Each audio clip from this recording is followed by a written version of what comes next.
अवधूत चिंतन श्री गुरुदेव दत्त. स्वामी भक्तांनो, आपले भक्तिमय चॅनलवर स्वागत आहे. आज आपण ऐकणार आहोत स्वामी तुम्हाला काय संदेश देतात आणि तो संदेश तुमची संकटे दूर करेल. स्वामींची कृपा तुम्हा सर्वांवर कायम असावी ही स्वामींचरणी प्रार्थना. आजचे स्वामी संदेश ऐकूया आणि स्वामींचे मार्गदर्शन ऐकल्याने तुमचे जीवन सुखी होईल. तुम्ही खूप भाग्यशाली आहात, कारण देवाने लाडक्या भक्तांसाठी पाठवलेला हा संदेश तुम्हाला ऐकायला मिळणार आहे. त्यामुळे चुकूनही या परमेश्वराच्या मार्गदर्शनाकडे दुर्लक्ष करू नका.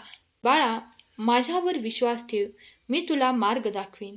तुझे दुःख सुद्धा गुपित राहील. जेव्हाही स्वामींना वाटतं की तुम्ही काहीतरी मोठं करावं, तेव्हा ते तुम्हाला अशा परिस्थितीमध्ये टाकतात जिथे तुम्हाला वाटतं सगळं संपलं आहे.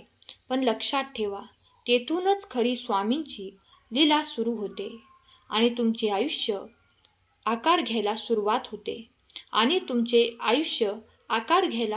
होते. तू प्रार्थना कर. प्रार्थना केलेली कधीही वाया जात नाही. मी तुला विसरणार नाही. तुझ्या प्रार्थनेला उत्तर मिळायला उशीर होतोय, पण एक ना एक दिवस तुला त्याचं उत्तर दिले जाईल. थोडेसे संकट आले आहे, ते तू आमच्या नामस्मरणाने संपवून टाक. बाळा, मी तुझी काळजी घेतो, तुझे संकट दूर करतो. तू काळजी करून तुझे संकट सुटणार नाही.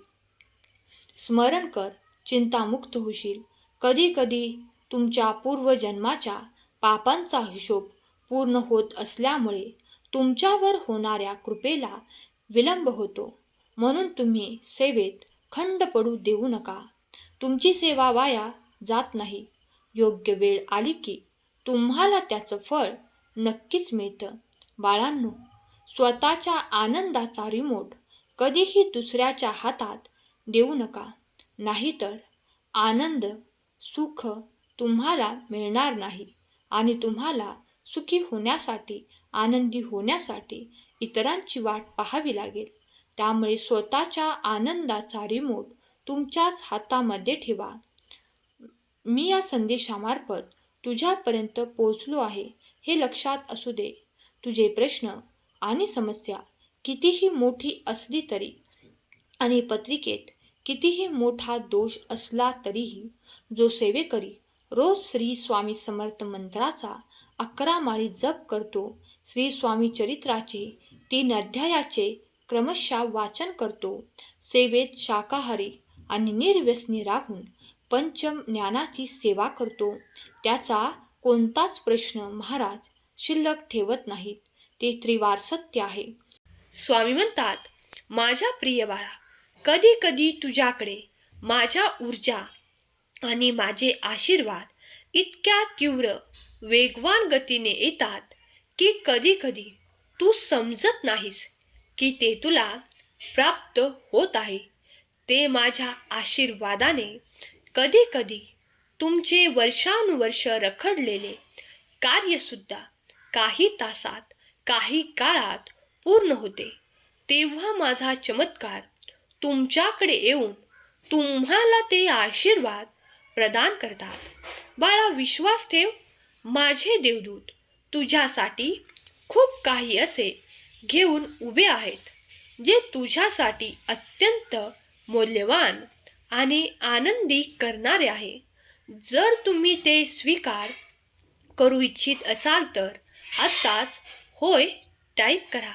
स्वामींची आज्ञा म्हणून तुम्ही जर या संदेशापर्यंत आले आहात तर या संदेशाला शेवटपर्यंत ऐकावे.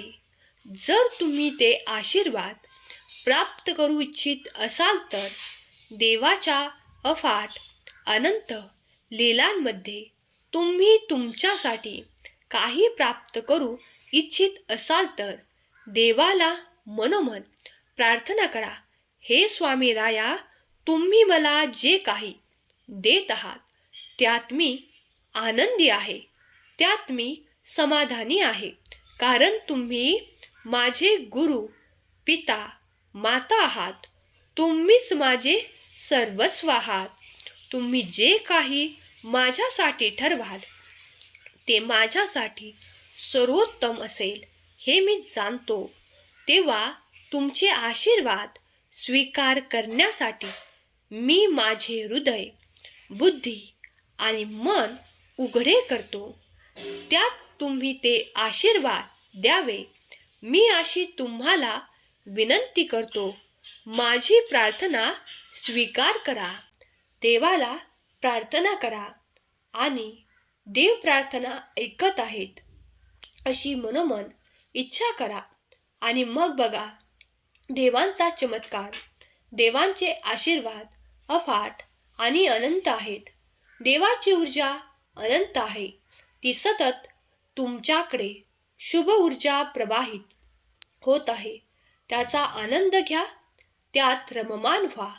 देवाचे नामस्मरण करा.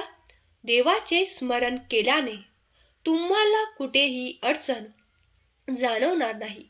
तुमचे मन शुद्ध आणि पवित्र होईल. आज झोपी जाताना तुम्ही देवाचे स्मरण करून झोपा.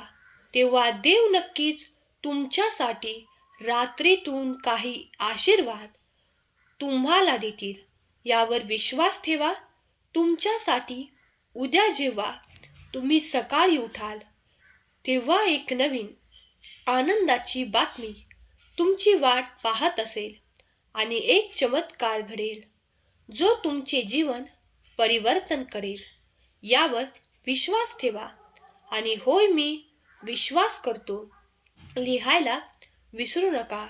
या घोर कलियुगातही देव जागृत आहे याचा अनुभव कित्येक भक्त करत आहेत. त्यांना स्वामींचे अनेक अनुभव येत आहेत. तर तुम्हालाही काही अनुभव आले असतील तर होय मी ते अनुभव केले आहे अशी कमेंट करायला विसरू नका. जप करत राहा. कारण तुमचे सर्व काही क्लेश, तुमच्या मनातील दुःख, यातना दूर करणारा हा पवित्र मंत्र जेव्हा तुम्ही आपल्या वाणीद्वारे जास्तीत जास्त वेळा कराल तेव्हा तुम्ही अधिक सुख, आनंद प्राप्त कराल. देवाच्या नावात दिव्य शक्ती आहे याचा अनुभव तुम्ही करणार आहात. तेव्हा नक्कीच झोपण्या अगोदर देवाचे श्री स्वामी समर्थ 11 वेळा केव्हा तुमच्या मनात येईल तितका वेळा तुम्ही करू शकता. तर नक्कीच तो जप केल्याने तुम्हाला किती शांतीची निद्रा लागेल हे तुमच्या मनात येईल. देवाचे नाव अनंत आहे. त्यात अत्यंत सकारात्मक ऊर्जा आहे. तेव्हा श्री स्वामी समर्थ लिहायला विसरू नका. स्वामी देव तुमच्या सर्व काही इच्छा पूर्ण करून तुमच्या मुलाबाळांना सुखी आनंदी ठेवून त्यांना आशीर्वाद देऊत ही स्वामी माऊली चरणी प्रार्थना केलेली सेवा स्वामींचरणी अर्पण करते. आजचा हा संदेश शेवटपर्यंत ऐकल्याबद्दल धन्यवाद. श्री स्वामी समर्थ. जय जय स्वामी समर्थ.